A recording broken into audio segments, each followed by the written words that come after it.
नमस्ते दोस्तों, review next के इस नए एपिसोड में आप सभी का स्वागत है। आज हम पढ़ने वाले हैं स्टैंडर्ड फोर्थ का ईवीएस 1 सब्जेक्ट का 6 चैप्टर का पार्ट 2 वैरायटी इन फूड। तो हम आगे का जो पार्ट है बचा हुआ चैप्टर का वो इस हम वीडियो में पूरा करने वाले हैं। तो वीडियो को चालू करने से पहले मैं आप सभी को बताना चाहता हूँ, अगर आप हमारे चैनल पे नए हो तो प्लीज सब्सक्राइब कर दीजिए चैनल को और वीडियो को लाइक कर दीजिए और आपके सारे फ्रेंड्स के साथ ये वीडियो को शेयर कीजिए। तो हमने देखा था कि कौन से टाइप्स के कितनी वैरायटीज के फूड हमारे कंट्री में होते हैं और जो फूड्स रहते हैं वो कैसे रीजन वाइज भी उसमें चेंजेस आता है। बहुत सारी वैरायटीज हमें रीजन वाइज देखने को मिलती है। बहुत सारे वैरायटीज जो फूड्स की रहती है, वेजिटेबल्स, ग्रेन्स, यानी सब जैसे खाने लायक जितने भी पदार्थ है वो कैसे सीजन के ऊपर भी डिपेंड करते हैं। रेनी सीजन, समर सीजन में हमें अलग अलग मिलते हैं। तो अभी हम आगे देखते हैं, आगे का चैप्टर अभी हम पढ़ना चालू करेंगे। तो चलिए चालू करते हैं। तो ये देखिए, what's the solution. Irfan and Supriya bought potatoes because they were very cheap. Okay, तो इरफान और सुप्रिया है, उन्होंने पोटैटोज खरीद लिए क्योंकि वो बहुत ही सस्ते थे। चीप यानी सस्ता होना। Okay, but they are tired of eating potato bhaji. लेकिन वो दोनों थक गए थे। टायर्ड यानी थकना। किस वजह से थक गए थे? पोटैटो की जो बटाटे की जो भाजी रहती है वो खा के वो थक गए थे। Suggest different preparations of potatoes to them. तो उनको सजेस्ट कीजिए, उनको थोड़ा सा आप उनकी मदद कीजिए, उनको म्हणजे त्यांना थोडी तुम्ही मदत करा काहीतरी सुचवायला। तो उन्हें क्या सजेस्ट करना है? डिफरेंट प्रिपरेशंस यानी अलग अलग प्रकार के पदार्थ बटाटे के जो रहते हैं, पोटैटो के रहते हैं, वो उनको सुझाइए। अलग अलग पदार्थ जो बटाटे के हम बना सकते हैं, पोटैटोज के हम बना सकते हैं। तो ऐसे क्या क्या बना सकते हैं? फ्रेंच फ्राइज बना सकते हैं। पोटैटो की ये लोग तो पहले भाजी खा रहे थे, आप अभी उनको भजी पोटैटो का पकोड़ा बनाने के लिए उनको बताइए। पोटैटो के वो कटलेट बना सकते हैं, बटाटे वड़े बना सकते हैं। ऐसी सारी चीजें वो अलग अलग बना सकते हैं। आपको पता है, सेम इंग्रेडिएंट से हम अलग अलग प्रकार के जो पदार्थ है, जो फूड है, वो हम बना सकते हैं। ओके, कैन यू टेल, क्या आप बता सकते हैं? The map given below. अब ये देखिए, ये नीचे उन्होंने एक मैप हमें दिया है। मैप देख के ही हमें समझ आ जाता है ये हमारे महाराष्ट्र का मैप है। महाराष्ट्र का नक्शा है। Okay, the map given below depicts यानी वर्णन करना, दर्शाना। वो हमें कुछ बता रहा है, दर्शा रहा है। तो मैप गिवन बिलो, नीचे का मैप जो दिया गया है वो हमें डिपिक्ट कर रहा है, हमें वर्णन कर रहा है famous food items from Maharashtra and it's adjoining का मतलब है बाजू वाला, समीप वाला। ओके, द नियरेस्ट इसका मतलब है बाजू वाला, समीप वाला। तो हमारे महाराष्ट्र के बाजू वाले ये देखिए कुछ स्टेट्स है। यहाँ पे गुजरात है, मध्य प्रदेश है, नीचे तेलंगाना है, यहाँ पे छत्तीसगढ़ है। नीचे के साइड अगर आप देखेंगे तो कर्नाटका है, यहाँ पे गोवा है। ओके, क्या आपने कभी महाराष्ट्र के बाहर किसी स्टेट को विजिट किया है? अगर आपने किया है तो मुझे प्लीज कमेंट सेक्शन में बताइए, क्या आपने महाराष्ट्र के बाहर किसी स्टेट को विजिट किया है तो। ओके, तो अभी उन्होंने हमें कहा है कि नीचे का जो ये मैप है वो हमें डिपिक्ट कर रहा है महाराष्ट्र में कौन सा फूड आइटम होता है, किसके लिए वो जो फूड आइटम है वो फेमस है। Okay, and it's adjoining state, और जो इसके बाजू में जो स्टेट्स है वहां पे कौन सा फूड आइटम फेमस है वो हमें बता रहा है। जैसा अभी आप देख सकते हो, महाराष्ट्र के हम अभी वेस्ट साइड में आते हैं तो यहाँ पे देखिए राइस भाकरी, ज्यादा करके इस रीजन में, महाराष्ट्र में जो वेस्ट साइड का रीजन है, यहाँ पे क्या फेमस है? राइस एंड भाकरी, भात और भाकरी। ओके, चावल और भाकरी उसको हम कहते हैं, नाचनी भाकरी। ओके, इसका मतलब है राइस की भाकरी, मतलब जो चावल रहता है उसकी भाकरी, उसकी रोटी बनाते हैं। यहाँ पे देखिए नाचनी की भाकरी। थोड़ा सा हम नीचे आ गए रायगढ़ की तरफ। रायगढ़ ये एक जिला है महाराष्ट्र में, वहाँ पे नाचनी की भाकरी फेमस है। फिर से हम थोड़ा नीचे आएंगे तो फिर से राइस की भाकरी है।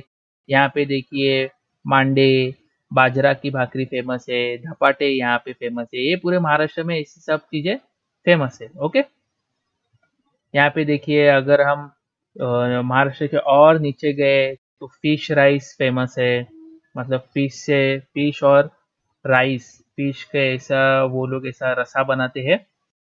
यहाँ पे देखिए रेड व्हाइट मटन ग्रेवी, जिसको कहते हैं तांबड़ा पांढरा रस्सा, ये कोल्हापुर जो एक जिला है महाराष्ट्र में, वहां पे फेमस है। मोदक फेमस है। ये सिंधुदुर्ग और रत्नागिरी, ये दो जिले हैं, डिस्ट्रिक्ट, उसमें ये मोदक फेमस है। अभी हम दूसरे स्टेट की बात करेंगे तो यहाँ पे इडली डोसा फेमस है कर्नाटक में। प्रॉन करी फेमस है। मैसूर पाक फेमस है यहाँ पे। यहाँ पे देखिए मिर्ची सलान, दाल बफोरी। और यहाँ पे गुजरात में देखेंगे तो आपको ढोकला, ठेपला, ये सारी चीजें ऐसी फेमस है। ये हमारा जो मैप है ये हमें बता रहा है। Okay, study the map and complete the table given below. तो अभी ये जो हमने महाराष्ट्र का जो मैप देखा और आजू बाजू के स्टेट्स है, तो ये मैप हमें अभी स्टडी करना है और नीचे उन्होंने कुछ टेबल दिया है वो हमें फिल करना है। ओके, यहाँ पे देखिए ये मैप का नेम है famous food items in Maharashtra and neighbouring states. जो एडजॉइनिंग स्टेट्स है, नेबरिंग आजू बाजू के उसके स्टेट्स है, वहां पे कौन सा फूड फेमस है ये हमें ये मैप बताता है। Okay, draw table like the one shown below. तो ये जो ऐसा नीचे एक टेबल उन्होंने बनाया है, वैसे ही एक टेबल आप बनाइए। Make a list of districts, states and their famous foods. तो वैसे ही आप एक वहां पे लिस्ट बना दीजिए। आप डायरेक्टली स्टेट लिख दीजिए या डिस्ट्रिक्ट लिखिए, और उसके सामने आपको जो उसका फेमस फूड है वो लिख देना है। ओके, समझो अभी आपने यहाँ पे रत्नागिरी लिखा। Okay, just for example district, जिला जो है रत्नागिरी, या कोल्हापुर लिखा। तो रत्नागिरी में क्या फेमस आइटम है? राइस भाकरी, जो चावल से बनी हुई भाकरी है, रोटी है, वो यहाँ पे फेमस है। तो उसमें मेन इंग्रेडिएंट क्या है? मेन मटेरियल उसमें कौन सा यूज होता है, मेन फूड, तो वो है राइस। तो यहाँ पे हम क्या लिख देंगे? राइस। ओके, अभी अगर हम आगे लिखेंगे नाचनी भाकरी। ओके, फूड आइटम नाचनी भाकरी। तो नाचनी भाकरी किधर आती है? ये देखिए रायगढ़ जिले में। ये जो रायगढ़ का डिस्ट्रिक्ट है, तो यहाँ पे डिस्ट्रिक्ट में रायगढ़ लिखिए। फूड आइटम लिखेंगे नाचनी भाकरी, और जो मेन इंग्रेडिएंट है वो क्या है? नाचनी। ओके,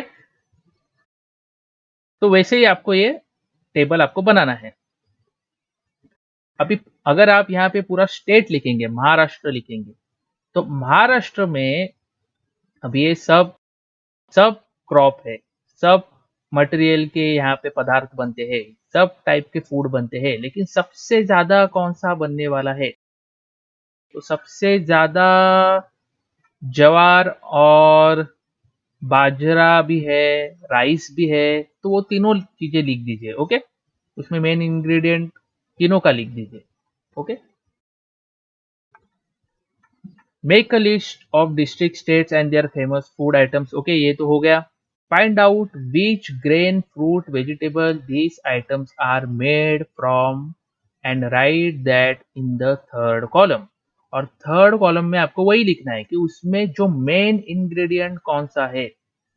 मेन, वो जो तीन, जो आपका फूड आइटम है वो कौन से मेन आइटम से बना है, मेन पदार्थ से बना है। ओके, वो आपको लिखना है। The main crop grown in any region. Okay, अब हम आगे देखते हैं क्या है। मेन यानी मुख्य, तो जो मुख्य फसल है, मुख्य जो पीक है, वो कौन से भी रीजन में is use to make various items in that reason.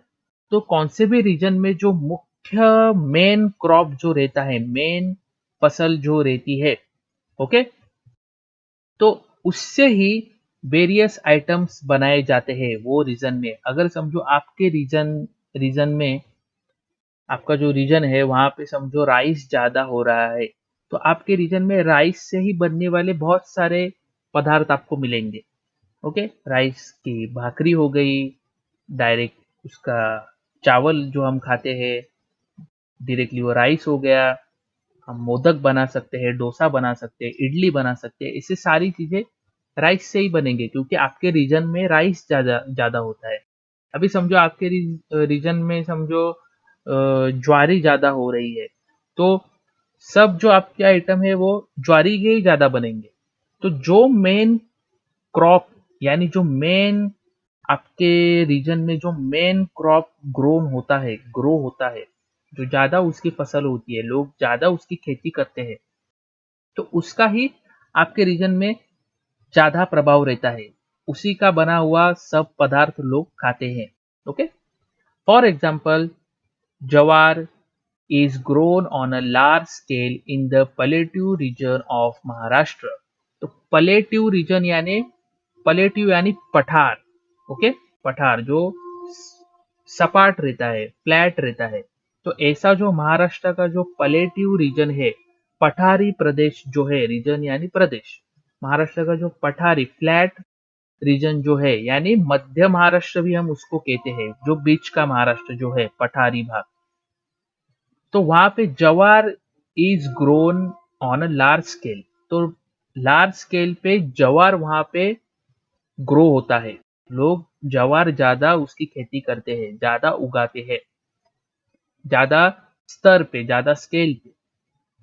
Okay, हुरडा, लाया, भाकरी, घुगऱ्या, पापड़, सांडगे, आंबीळ, धपाटे, धिरडे, ये etcetera all are preparations of जवार enjoy in that region। तो ये जो सब चीजें है ना, हुरडा, लाया, भाकरी, घुगऱ्या, पापड़, सांडगे, आंबीळ, धपाटे, धिरडे, ये सब किस चीज से बने हैं, कौन से मटेरियल या कौन से क्रॉप से बने हैं, जवार से।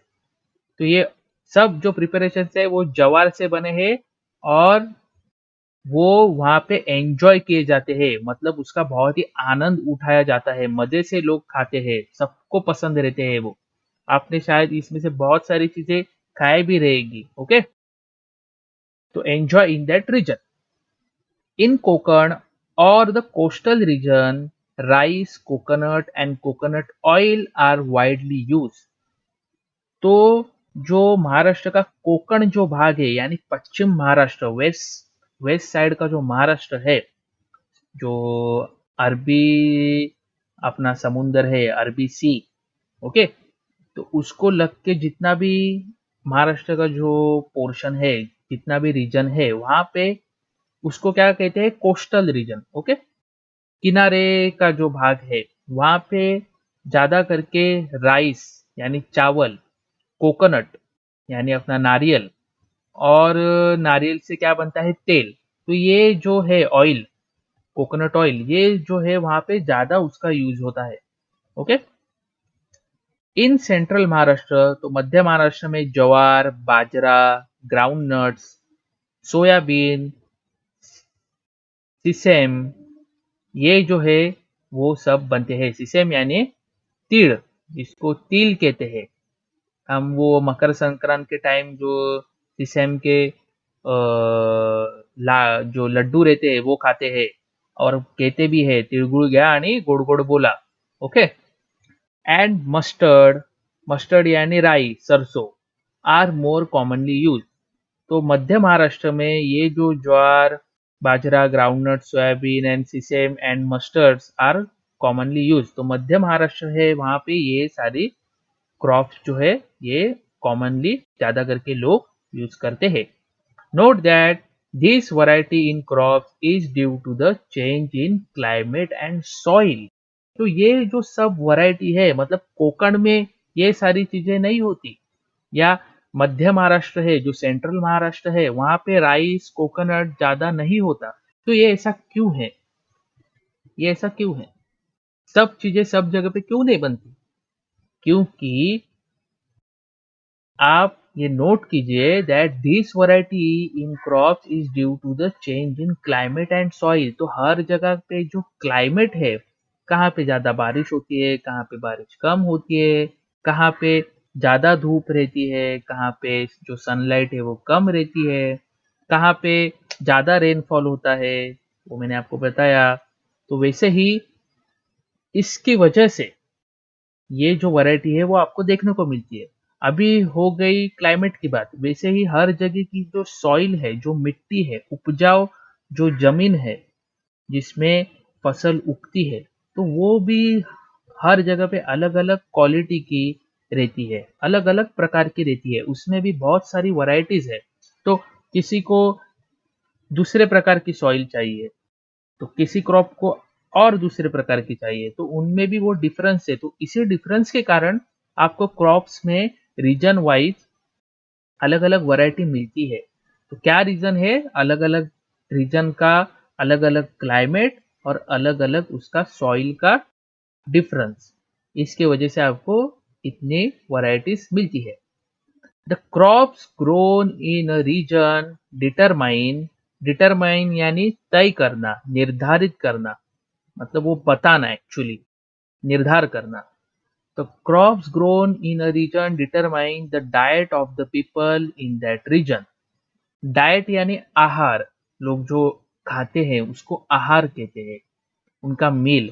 तो जो लोगों के रीजन में जो क्रॉप्स उगते हैं, जो क्रॉप्स ग्रो होते हैं लोगों के रीजन में, तो वहां के लोगों का जो डाइट रहता है वो कौन डिटरमाइन करता है? तो जो ज्यादा उगता है। ओके, समझो आपके रीजन में राइस ज्यादा उग रहा है, ज्यादा ग्रो क्या हो रहा है, राइस ग्रो हो रहा है।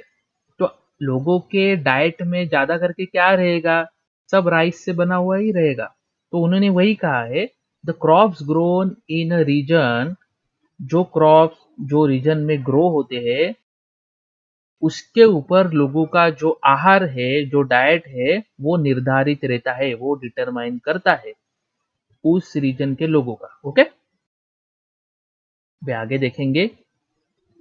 डू यू नो, क्या आपको पता है, some fruits and vegetables which were previously available only in certain season, मतलब कुछ जो फ्रूट्स और सब्जियां हैं जो पहले were previously, जो पहले available only in certain season, मतलब वो सिर्फ एक ही सीजन में या किसी ठराविक सीजन यानी कुछ ऐसा पर्टिकुलर सीजन में ही, एक खास करके सीजन में ही मिलते थे। Okay, are now available all year round, लेकिन अभी पूरे साल मिलते हैं। ओके, मतलब ऐसे कुछ तो क्रॉप्स, वेजिटेबल्स या फ्रूट्स है जो सिर्फ एक ही पर्टिकुलर सीजन में ही मिलते थे, सर्टन सीजन में ही मिलते थे, लेकिन अभी वो हर साल हमें मिलते हैं। अभी ऐसा क्यों हो रहा है? There are several reasons for this. तो उसके लिए ऐसे बहुत सारे कारण है, बहुत सारे रीजन है कि वो अभी हमें पूरे साल मिलते हैं। तो क्या है? Availability of water through out the year. तो अभी क्या है, अभी हम मोटर से पानी वगैरह लेके आ सकते हैं, पानी हम स्टोर कर सकते हैं। तो उसके लिए बहुत सारे जो मशीन्स वगैरह हम यूज करते हैं ताकि हम पानी हमारी खेती तक, हमारे जो एग्रीकल्चर लैंड है वहां तक हम पानी लेके आ सकते हैं, रिवर से या वेल्स से, लेक से हम पानी स्टोर कर सकते हैं। तो अभी क्या हुआ है ना, वाटर का जो है ना, कि समझो रेनफॉल कम भी हुआ या अगर नहीं भी हुआ तो हम पानी ला सकते हैं। तो क्रॉप्स ग्रो होने के लिए तो पानी चाहिए। तो कभी कभी समझो रेनी सीजन में, अभी रेनी सीजन खत्म हो गया, अभी बारिश नहीं हो रही है, लेकिन फिर भी हम रिवर या लेक से पानी लेके आ सकते हैं। मतलब पानी की अभी कमतरता नहीं है, पानी हम किधर से ना किधर से उसको हम अवेलेबल कर सकते हैं। तो उन्होंने वही बताया है, availability of water through out the year, अभी पूरे साल पानी रहता है। तो इसके वजह से वहां पे तो फसल ऑटोमेटिकली ग्रो होगी ही जब पानी रहेगा। तो हाँ, अगर पानी नहीं रहेगा, सिर्फ रेनी रेनी सीजन छोड़ के, तो वो नहीं ग्रो होगी। लेकिन अभी इतने नए नए एक्सपेरिमेंट हुए हैं, नए नए मशीनरीज आई है, नई नई टेक्निक्स आई है कि हम पानी एग्रीकल्चर लैंड तक, जो अपनी खेती है वहां तक हम लेके आ सकते हैं। तो पानी की अवेलेबिलिटी अभी पूरे साल हो गई है। लेकिन फिर भी मैं आपको बताना चाहता हूँ, महाराष्ट्र में ऐसे बहुत सारे डिस्ट्रिक्ट है। आप विदर्भ के साइड जाएंगे तो वहाँ पे बहुत ही पानी की बहुत ही बड़ी प्रॉब्लम है। बारिश होती नहीं, उनके जो रिवर्स लेक्स रहते हैं वो पूरे समर में पूरे सूख जाते हैं, लोगों को पीने के लिए भी पानी नहीं होता। खेती तो दूर की बात है, लेकिन फिर भी हमारी जो गवर्नमेंट है, बहुत सारे ऐसे फाउंडेशंस है, वो बहुत सारे ऐसे उपाय कर रहे हैं, उस पे सॉल्यूशंस निकाल रहे हैं। वो बहुत सारी एक्टिविटीज लोगों को करने को बोल रहे हैं। मैं आपको एक नाम बताता हूँ, उन्होंने एक प्रोग्राम भी एक चालू किया है, पानी अड़वा पानी जिरवा, यानी पानी को आप जो रेन सीजन का पानी है, रेनी सीजन का बारिश का पानी है, वो आप रोकिए और उसको जमीन में ही मुरझा दीजिए। ओके, तो ताकि पानी की लेवल ऑटोमेटिकली बढ़े। तो ये मैंने आपको एक जस्ट ऐसे इंफॉर्मेशन के लिए बताया। तो उनको क्या कहना है कि अवेलेबिलिटी ऑफ वाटर, अभी पूरे साल हमें पानी हम अवेलेबल कर सकते हैं।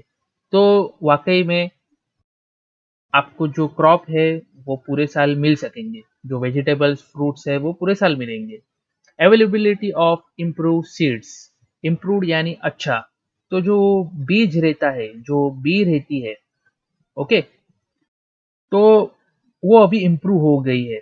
उस पे भी, उसके ऊपर भी साइंटिस्ट लोग जो है, वो लोग उसके ऊपर भी बहुत स्टडी करते हैं, उसके ऊपर एक्सपेरिमेंट्स करते हैं कि जो क्वालिटी जो है वो उसकी बढ़ाई जाए। जो सीड्स की क्वालिटी है, अच्छी क्वालिटी की सीड्स वो लोग इम्प्रूव कर रहे हैं। तो वो भी अभी मार्केट में अवेलेबल है। तो उससे ज़्यादा और ज़्यादा फसल भी होती है, और वो ऐसी बनाई जाती है कि वो सारे सीजन को ग्रो हो सके। Okay, importing fruits and vegetables from various parts of the world.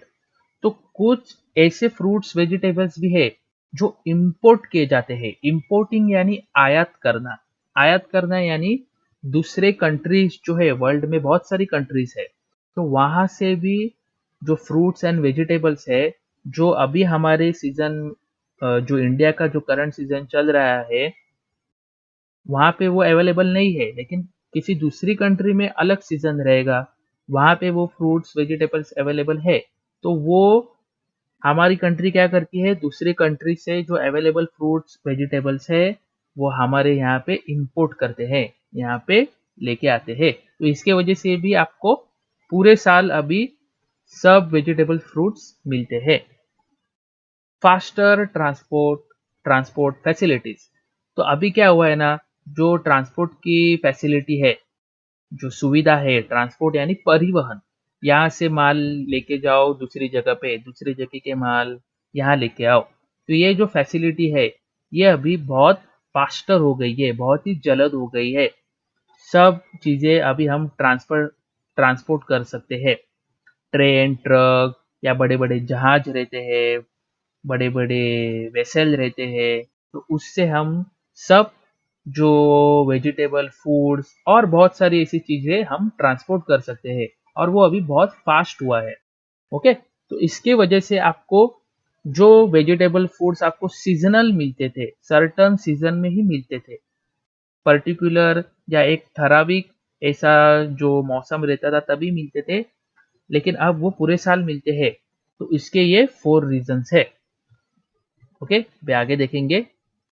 Use your brain. Suppose you are not able to get food items made from jowar, bajra, wheat, rice and corn. ऐसा suppose मतलब आप ऐसा समझिए, अगर आपको जो food items है किस किस से बने हुए, मेड फ्रॉम किस किस से बने हुए, ज्वार जो है, बाजरा है, गेहूं है, राइस है और मक्के से, ये आपको नहीं मिल रहे हैं। इससे बने हुए जो आप डेली खाते हैं, हम ज्वार की भाकरी खाते हैं, बाजरी की भाकरी खाते हैं, गेहूं की रोटी खाते हैं, राइस हम खाते हैं, तो इससे बनी हुई जो चीजें हैं वो आपको नहीं मिल रही है। Think of the food items that you will have to eat in that case. Make a list of such items. तो इनसे बनी हुई चीजें आपको नहीं मिल रही है, इनसे बने हुए पदार्थ, प्रिपरेशंस, फूड आपको नहीं मिल रहा है, तो आप थोड़ा सोचिए, think of the food items that will have to eat in that case. तो इस केस में, ये जो केस है, तो इस केस में आप ऐसे कौन से फूड आइटम खाएंगे? ओके, आपको खाने पड़ेंगे। आप कौन से खाएंगे बताइए, आप ऐसा बता सकते हैं? तो उसकी एक लिस्ट बनाइए। तो कॉमनली आप ज़्यादा वेजिटेबल्स खाएंगे, ये तो सारे ग्रेन्स है, ज्वार, बाजरा, व्हीट, राइस, ये तो सारे ग्रेन्स हो गए, ये धान्य है। ओके, तो अब फिर आपको क्या खाना पड़ेगा? फ्रूट्स खाना पड़ेगा, आपको वेजिटेबल्स ज़्यादा खाने पड़ेंगे। बाद में आपको क्या उसके उसे क्या कहते हैं, फ्रूट्स वेजिटेबल्स हो गए, फिर आप एग्स खा सकते हैं, मिल्क ले सकते हैं, और जो आप सोचिए क्या क्या खा सकते हैं। आप सलाद खा सकते हैं, सलाद तो वेजिटेबल से ही बनते हैं। तो ऐसा आप उसका एक लिस्ट बनाइए। ओके, ऑलवेज रिमेंबर, हमेशा याद रखिए, अ रीजन्स क्लाइमेट बहुत ही महत्वपूर्ण है। अ रीजन्स क्लाइमेट यानी जो क्षेत्र है, जो प्रांत है, एरिया है, उसका क्लाइमेट यानी हवामान, सॉइल मिट्टी, वाटर पानी, and people's needs determine the crops that are grown in that region. तो रीजन का जो क्लाइमेट है, वहाँ की मिट्टी है, वहाँ पे पानी कैसा है, और लोगों की नीड और लोगों की जरूरत क्या है, लोगों को क्या खाना है, determine the crops that are grown in that region. तो इस सब चीजों पे जो क्रॉप्स ग्रो होते हैं वो डिटरमाइन रहते हैं। ओके, तो उसके ऊपर ही वो निर्भर करता है कि लोगों को क्या खाना है, और उस प्रांत का क्लाइमेट कैसा है, सॉइल कैसा है, पानी कैसा है, और लोगों की जरूरत क्या है, उसके ऊपर निर्भर करता है कि वहां पे क्या ग्रो होगा। And also their staple diet, और अभी समझो वहां पे राइस ही होने वाला है, तो लोग राइस ही ज्यादा खाएंगे। ओके, तो लोग राइस ही ज्यादा ग्रो करेंगे, तो वही लोगों का स्टेपल डाइट बन जाता है। स्टेपल यानी मुख्य, इंपॉर्टेंट। ओके, तो उनका मेन जो आहार है, मेन जो फूड है, डाइट यानी आहार, तो उनका मेन वही डाइट बन जाता है। What we have learn. Okay, diverse, तो हमने क्या पढ़ा वो अभी हम देखेंगे। डाइवर्सिटी इन फूड आइटम्स, तो फूड आइटम्स जो है, जो खाने के जो प्रकार है, उसमें बहुत ही डाइवर्सिटी है, उसमें बहुत ही विभिन्नता है। अलग अलग प्रकार के फूड आइटम हम खाते हैं। Food items vary according to the region, तो जो ये फूड आइटम जो रहते हैं वो किसके ऊपर वेरी करते हैं? किसके ऊपर? रीजन के ऊपर। जैसा रीजन रहेगा वैसे आपका फूड आइटम चेंज हो जाएगा। The availability of grain, fruits and vegetables depends on the season. तो ये जो ग्रेन्स, फ्रूट मतलब धान्य, फले, फ्रूट्स जो है, वेजिटेबल जो है, सब्जियां जो है, ये वो किसके ऊपर, मतलब किसके ऊपर डिपेंड होके अवेलेबल होती है? सीजन के ऊपर, सीजनल्स रहती है वो। ओके, जैसा मौसम रहेगा वैसे ही आपको ये सारी चीजें अवेलेबल होंगी। The various food items in Maharashtra and neighbouring states. Okay, तो महाराष्ट्र में भी और आजू बाजू के जो सारे स्टेट्स है, जो राज्य है, महाराष्ट्र में भी जितने भी डिस्ट्रिक्ट्स है, पूरे इंडिया की बात करें, हमारे पूरे कंट्री की, तो वहाँ पे बहुत सारे फूड आइटम है।